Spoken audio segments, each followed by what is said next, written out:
তো হ্যালো বন্ধুরা, সকলকে জানাই শুভ বৃহস্পতিবার। আজকে বৃহস্পতিবার যেহেতু, তাই আজকে সকাল সকাল পুজো করে নিয়েছি। এখানে আমার গপুকে এই যে খেতে দিয়েছি। এই যে একবার সকালে গপুর বাবা খেতে দিয়েছে, এখন আবার আমি দিলাম। পুজো টুজো করে এই যে মা লক্ষ্মীকে ওই যে দেখো পুরো একদম সাজিয়েছি, মালা টালা পরিয়ে এই যে ঘট পেতেছি মা লক্ষ্মীর এখানে। এই যে দেখতে পাচ্ছ বন্ধুরা, এই যে। আর এখানে আছে আমার ভোলে বাবা,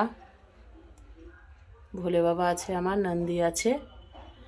আর এই যে এখানে আমার রাধা গোবিন্দ, গৌর নিতাই, আর এই যে বজরংবলী আছেন এখানে। এখানে আছে মা তারা। এই যে এখানেও আমার রাধারানী আর শ্রীকৃষ্ণ। আর উপরে অনেক ঠাকুর আছেন, যেমন গৌরী গণেশ, কালী, আর এদিকে আছে জগন্নাথ কোনায়, মা মনসা, সকলেই আছে এখানে। তো বন্ধুরা, আমার আলাদা কোনো ঠাকুর ঘর নেই, মানে একটা আলাদা রুম আছে, ওখানে আমার একটা সাইডে ঠাকুর ঘর আর কি। তো এইভাবেই আমরা পুজো করি। এই দেখো বন্ধুরা, এই যে আমার গপু বসে আছে এখানে। গপুকে আজকে কেমন লাগছে বন্ধুরা কমেন্টে জানিও তোমরা। দেখো এই যে গপু। আর এই জাস্ট হলো পুজো।